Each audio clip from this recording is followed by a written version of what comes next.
कल्पना करंतु कहार बाहागर को आपण खुशी खाइबा जाइछंती हेले सेटा आपणक जीवन शेष भोजी पलटि जीव एमिति एक घटना उत्तर प्रदेश गोरखपुर आसी खंडे चिकेन लेग पीस को नहीं होइथिबा गंडगोल एवं रक्ताक्त संघर्षर रूप नहीं गोरखपुर शाहपुर अंचल समीर कुमार बरजात्री नहीं बह करने बिछिया अंचल पलक घर को आसी प्रथमे डीजे डांस आउे चिकेन लेग पीस को नहीं आरंभ होता बद ये ठेलापेला भितर चिकेन तरकारी पड़ा जड़े युवक ड्रेस उपरे बास तापर आरंभ होता ठेंगा ढेला पथर आउ बेल्ट प्रहार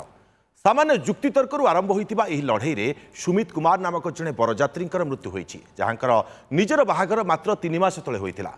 क्रोध मनीष को केते तल को खसई दिए यह तार एक बड़ प्रमाण खंडे चिकेन पाई कहा घर पुओ को मारिदेवा क्यों प्रकार मानसिकता मन रखंतु बाहागर हेउ अबा अन्य कौनसी उत्सव खाद्य को नहीं कलिगोल करने किंबा सामान्य कथार उत्त्यक्त हेबा आपण को जेल किंबा श्मशान पहुंचाई पारे सावधान रुहंतु राग उपरे नियंत्रण रखंतु आपणकर सामान्य भूल कहा संसार उजाड़ी दे पारे এই পোস্টটি সেয়ার করে অন্যମାନଙ୍କୁ সচেতন করন্তু आपणकर गोटे सेयार कहार जीवन बंचाई पारे और कहा घर को उजुड़बारू रक्षा करि पारे।